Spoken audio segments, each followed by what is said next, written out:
Buenas tardes, mi nombre es David Rodríguez Palomo, soy MIR de Traumatología de segundo año del Hospital Universitario de Navarra y voy a compartiros esta presentación acerca de una patología conocida por todos, la osteocondritis disecante. Esta sesión fue tutorizada por el doctor John Martí, traumatólogo de la unidad de rodilla del Hospital Universitario de Navarra. Empezaremos definiendo la patología como una patología propia del esqueleto inmaduro, del esqueleto joven, que afecta principalmente al hueso subcondral, produciéndose una necrosis de la zona subcondral que va a originar una fragmentación progresiva del cartílago articular.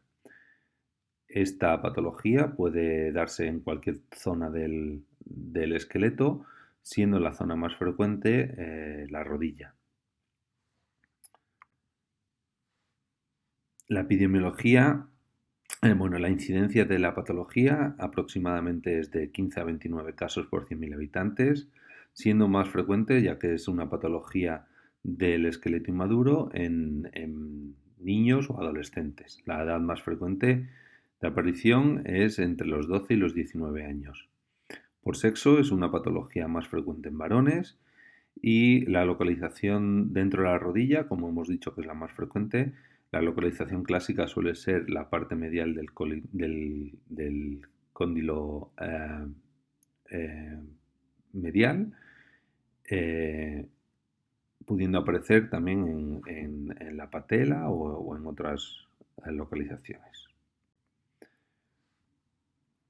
Como factores de riesgo, bueno, ya hemos hablado que es una patología más frecuente en el sexo masculino, en deportistas, en pacientes que tienen un varo o un valgo, eh, en pacientes que han tenido patología meniscal asociada, ya sea un menisco discoide o una meniscectomía a temprana edad, o que tienen igualmente inestabilidad ligamentosa.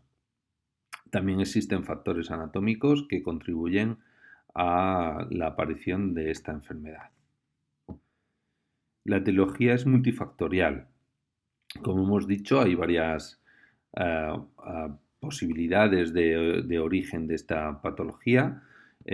Puede ser por un traumatismo único inicial o mucho más frecuentemente en microtraumatismos, es producida por microtraumatismos repetitivos. Esta es la causa por la que sea más frecuente en personas deportistas. Estos microtraumatismos pueden producir una inflamación y una isquemia de la zona y originar el inicio de la enfermedad. El hecho de que la patología sea más frecuente en hermanos o que haya familias en las que existe una agregación en los casos, ha llevado a que se investiguen varios factores genéticos que podrían estar implicados en el establecimiento de la enfermedad. Sin embargo, no se ha conseguido determinar un patrón fidedigno.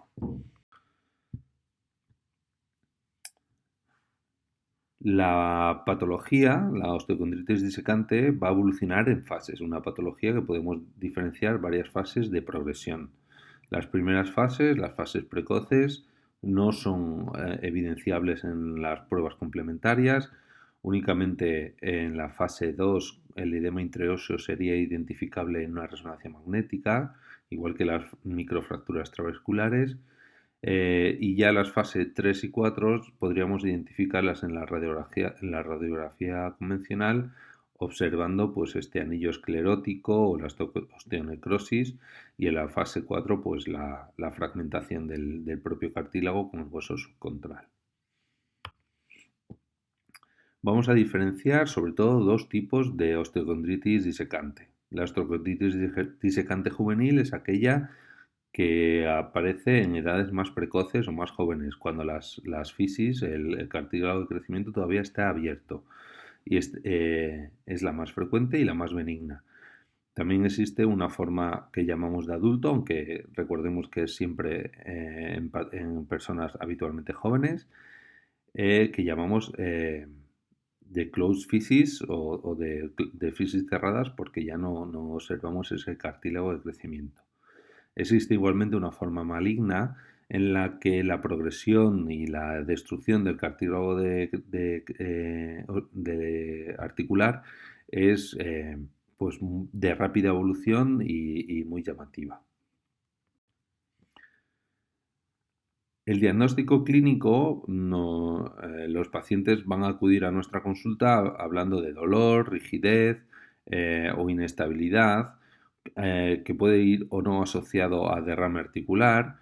Son muy típicos los bloqueos o los chasquidos que nos pueden confundir con algo de patología meniscal y podemos realizar el test de Wilson en la consulta que consiste en, con la rodilla flexionada a 90 grados, producimos o realizamos una extensión de la rodilla con una rotación interna del pie. La aparición del dolor durante la extensión se considera un signo de Wilson positivo y este dolor desaparece con la rotación externa del pie. Lo que trata el test de Wilson es de comprimir sobre todo la zona más frecuente de aparición de la osteoconditis, que como recordábamos era la parte medial del cóndilo lateral. Y únicamente tenemos que tener en cuenta que las limitaciones de este test es que si no la osteocondritis no se origina en ese lugar, pues puede ser un test de Wilson negativo y existir la patología. Por lo tanto, su negatividad no excluye la existencia de osteocondritis. En cuanto a las técnicas de imagen, vamos a poder contar sobre todo con la radiografía convencional, la resonancia magnética y puede haber otras técnicas en caso de duda, como puede ser el TAC o la gammagrafía. En los últimos años se ha puesto también de moda la ecografía para conseguir ver esos defectos osteocondrales, aunque necesita un experto en ecografía para poder localizarlo y no siempre se ven en todos en todos los casos, en todos los defectos. Por último, la artroscopia diagnóstica nos va a dar también un diagnóstico de confirmación. En cuanto a la radiografía convencional, va a ser la primera prueba diagnóstica que vamos a poder hacer en nuestros pacientes. Podemos pedir proyecciones apilateral y las proyecciones de túnel o axial de rótula en caso de sospechar patología en otros lugares. Nos va a permitir identificar las lesiones y también estratificar la severidad en estadios avanzados. Como vemos en las imágenes, la proyección de túnel es en posición de rodillas, un poquito hiperextendida o con un poquito de extensión y vamos a poder ver mejor la zona intercondílea. El diagrama de Cahill-Berg nos va a permitir dividir las diferentes regiones de la rodilla para localizar mejor el tipo de lesiones.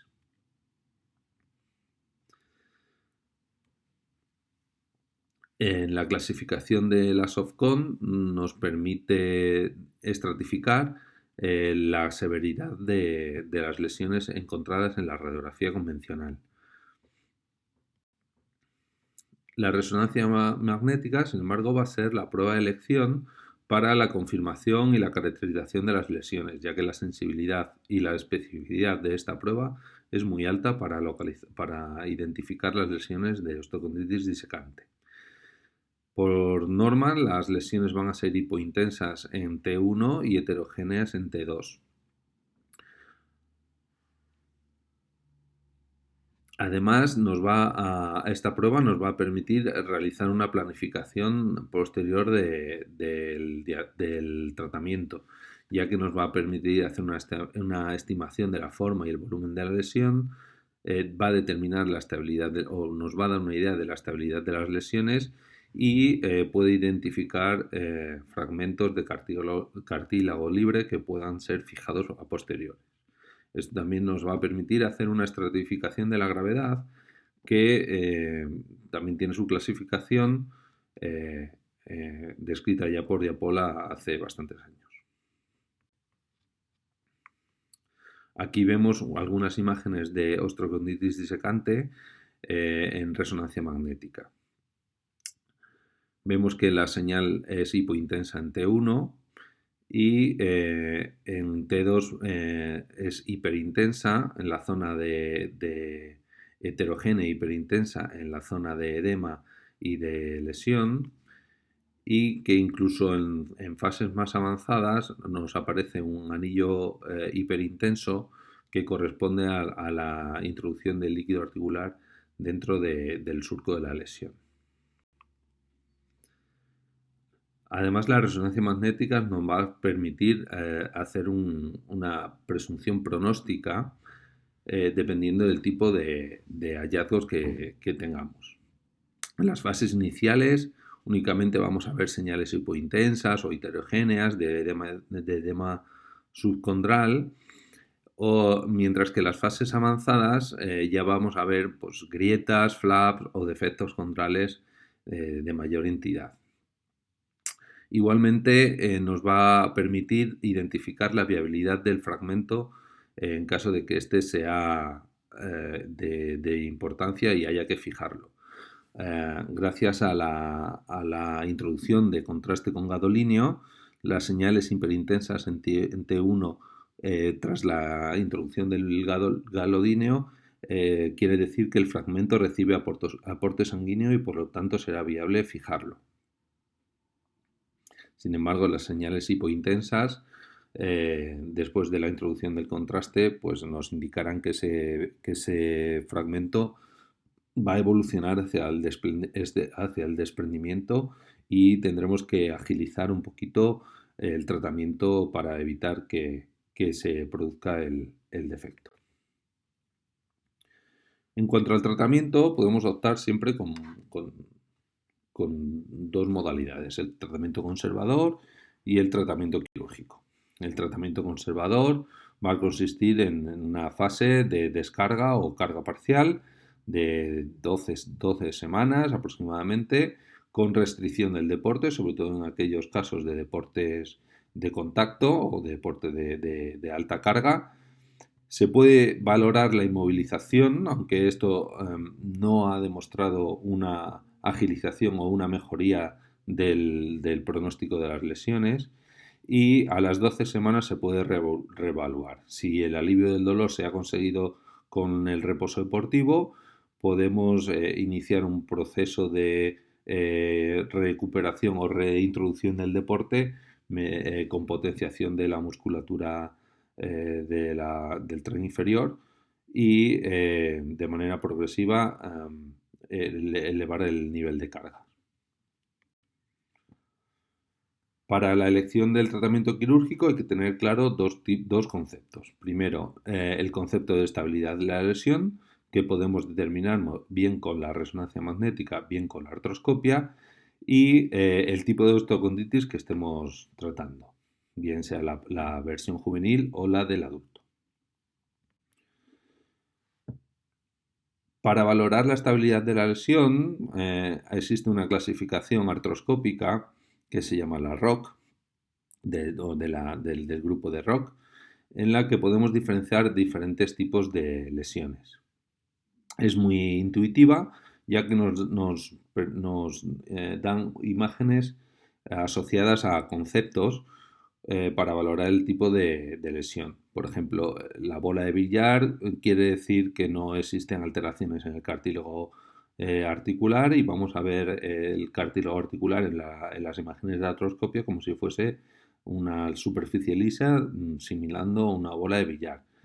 Posteriormente pues tenemos el shadow, que vamos a ver unas sombras, o incluso una pliegue o unos pliegues en el caso de fases más avanzadas. Estas lesiones van a ser lesiones estables, mientras que las lesiones móviles vamos a poder identificarlas como las tres versiones que vemos abajo, como la puerta cerrada, en la que introducimos el palpador y no somos capaces de levantar el cartílago, el flap del cartílago está dañado. el trapdoor o puerta de trampilla una trampilla en la que el palpador sí que levanta ese fragmento o cráter cuando ya existe un defecto de cartílago articular evidente. El tratamiento quirúrgico en la forma juvenil vamos a plantearlo cuando fracasa el tratamiento conservador.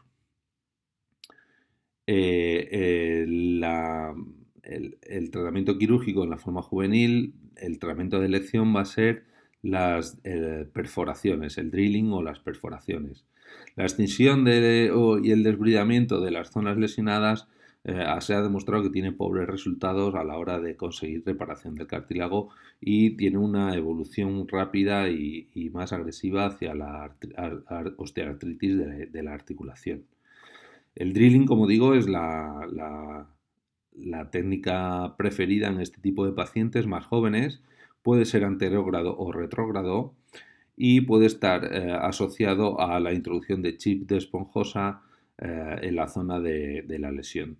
Hay que recordar que para hacer las perforaciones habría que llegar hasta el hueso subcondral para que se produjese una recuperación de factores de crecimiento a la zona de la lesión. Está indicado en jóvenes, en la osteocondritis disecante del joven, en lesiones de menos de 20 milímetros cuadrados. Cuando estas lesiones son mayores, optaríamos por la técnica de refijación de fragmentos. Que esta técnica va a ser la técnica de elección en la versión del adulto, en la osteocondritis disecante del adulto. La técnica de refijación de fragmentos con pines, con tornillos de compresión o anclajes, dependiendo del tipo de lesión, pueden ir combinada con pegamentos de fibrina o con aporte de chip de esponjosa o de defectos o de injerto óseo, bien autólogo o halogénico. Es una técnica que tiene muy buenos resultados, con una tasa de éxito descrita pues bastante elevada, aunque todo tiene sus sombras. Estos fragmentos tienen una alta tasa de degeneración, pueden producir un estrechamiento articular y pueden desarrollar, sobre todo en caso de combinarlos con pegamentos de fibrina, alergias o reacciones sinoviales importantes. En cuanto a las técnicas quirúrgicas más novedosas, más alternativas, vamos a tener varias que vamos a pasar a describir a continuación. La primera es la de técnica de estimulación de médula ósea, produciendo unas microfracturas en la zona lesionada asociada a la introducción o la inyección de inductores de la condrogénesis. Es una técnica que tiene poca evidencia y que ha resultado en pobres resultados a 5 años. La siguiente técnica es la mosaicoplastia, que es la imagen que veis en la presentación. Utiliza chips de cartílago articular con parte de hueso subcondral, obtenidos principalmente de la parte dorsal del cóndilo medial, estos chips se implantan en la zona de la lesión que ha sido recruentada con anterioridad. La limitación más importante que tiene esta técnica es que no conseguimos una superficie congruente o es difícil de conseguir esta superficie congruente y además producimos un defecto en el cóndilo medial y tiene también dificultad para la integración ósea. La técnica es de megaimplante, es una técnica que está muy de moda o muy en boga. Se utiliza para defectos grandes. Los injertos pueden ser autólogos, extraídos de la región dorsal de los cóndilos, con buenos resultados, o pueden ser injertos de cadáver en aloinjertos con la complejidad que tiene la obtención de estos aloinjertos, ya que deberían ser obtenidos en fresco, con una latencia de entre 24 y 48 horas, lo cual es difícil de conseguir. El principal problema que tienen estos mega implantes van a ser la integración del implante.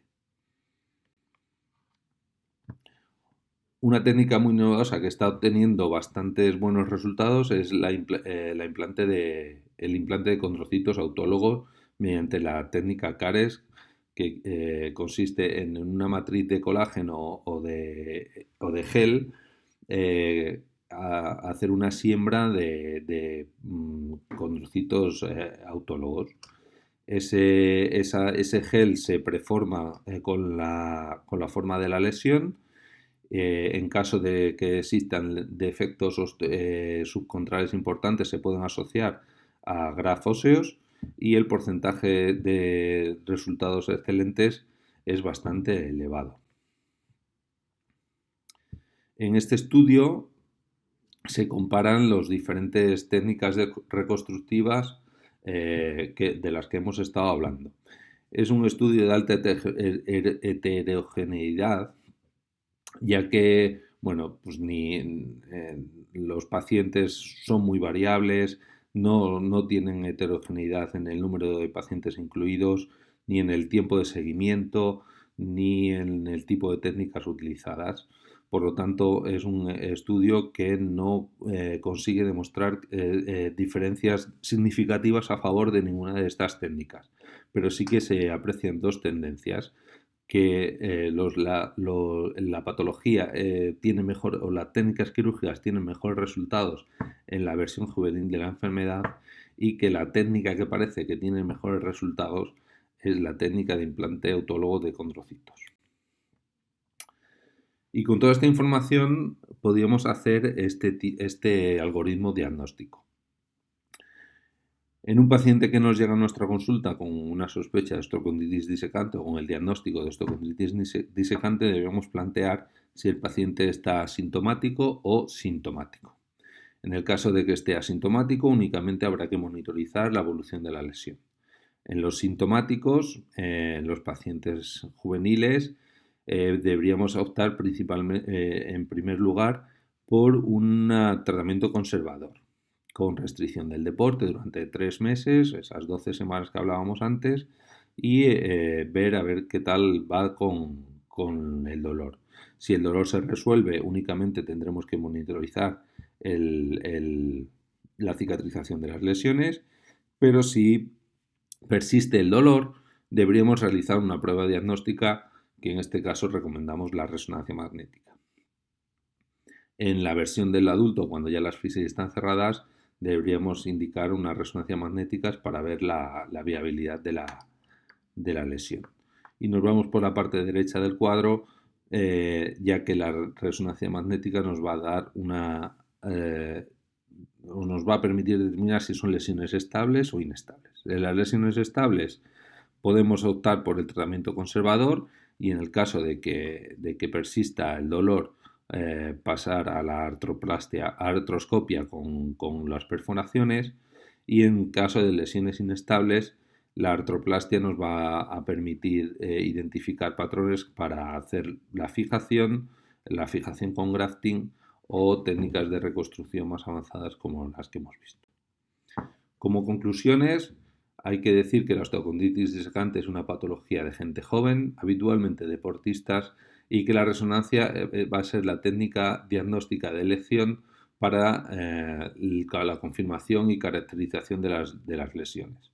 El tratamiento quirúrgico va a estar indicado sobre todo en las lesiones inestables, y los mejores resultados se han obtenido en aquellos pacientes que tenían la versión juvenil de la enfermedad, la de Open Physis.